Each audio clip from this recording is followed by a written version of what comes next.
Bonjour, bonjour, bonsoir et bienvenue à notre entretien numéro 73. Aujourd'hui, je vais vous parler d'une expérience que j'ai eue cette semaine, chers amis. Une expérience qui s'est produite, mais c'est à cause du Covid. Et laissez-moi vous dire une chose, j'ai quitté Haïti le dimanche 25 juillet. En passant par les États-Unis pour rentrer au Canada. Mes chers amis, laissez-moi vous dire une chose, ce n'était pas facile. Avant de quitter Haïti, je suis allé faire le test de Covid, ce qui était l'un des prérequis, c'est ce qu'il demandait. Ensuite, le Canada exige une réservation d'hôtel pour 3 jours.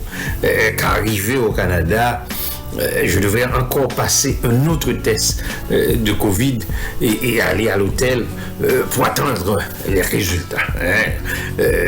L'expérience a été vraiment douloureuse. Laissez-moi vous dire, je pourrais parler d'une expérience désagréable, une expérience déplaisante, ennuyeuse et même pénible, car pour embarquer l'avion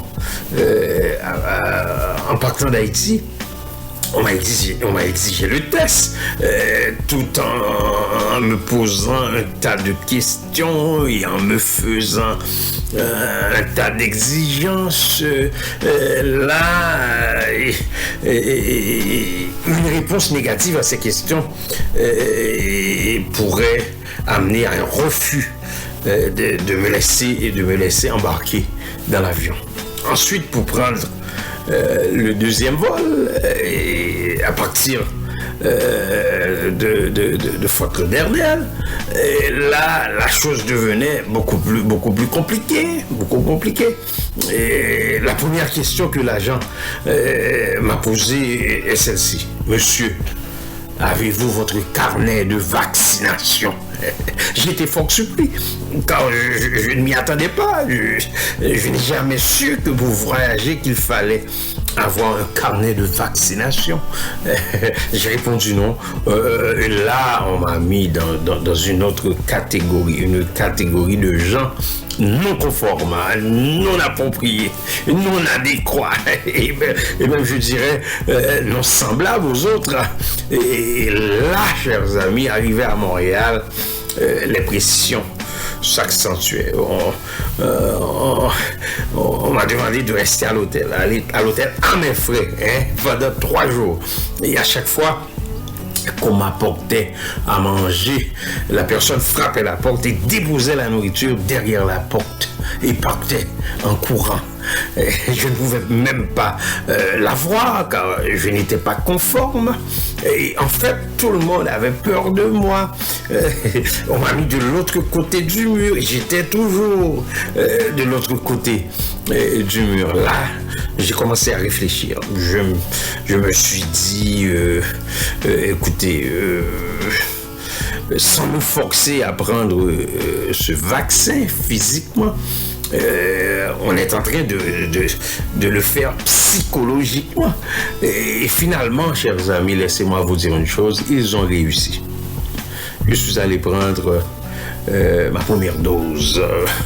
Je l'ai pris parce que le vaccin reste un vaccin. Okay. Je l'ai pris pour aller visiter la famille quand je veux. Je l'ai pris pour pouvoir être libre de mes mouvements. Je l'ai pris pour ne pas m'exiler des autres. Je l'ai pris surtout car un vaccin reste un vaccin. Je ne l'ai pas pris parce que je voulais le prendre. Je ne l'ai pas pris parce que ce vaccin, parce que je crois que ce vaccin est un sauveur. Je ne l'ai pas pris parce que c'était le seul recours, mais je l'ai pris parce que je ne voulais pas être traité comme un lépreux, même après avoir passé 2 tests de Covid, s'avérait négatif. Chers amis, je n'ai pas de Covid et je fais beaucoup d'attention pour ne pas l'avoir. Je suis farouchement les gestes barrières. Je prends régulièrement des vitamines et surtout religieusement on me sert mes thés et quotidiennement je prends mon bain de soleil pour pouvoir avoir un peu de vitamine D. Mais comment comprendre cette situation? Je crois, chers amis, que le monde est prêt à nous isoler et si on n'est pas conforme à leurs desseins, si on ne les suit pas, si on n'est pas conforme à leur réflexion. Je n'ai pas de problème particulier avec le vaccin, car un vaccin reste un vaccin. Mais j'ai des problèmes, des maux même, des difficultés avec tout ce qui entoure le vaccin, avec ces pressions psychologiques, l'isolement et tout ce qui est contraire à la volonté des décideurs. Maintenant, comment le chrétien doit réagir face à tout cela? Chers amis, je vous dis, écoutez, ne soyons pas des radicaux, car le radicalisme est le chemin le plus rapide vers l'isolement. Ne diabolisons pas le vaccin, car un vaccin reste un vaccin. Toutefois, j'ai l'impression qu'il y a des mises en place qui sont en train de se faire pour nous préparer. Et au pire, il y a quelque chose de plus grand qui est à l'horizon. Vous savez que Jésus ne nous a jamais dit que les choses seraient meilleures. Il ne nous a jamais dit que la vie serait un morceau de gâteau. Mais il nous a promis de bonnes choses dans ce présent siècle, mais avec des persécutions.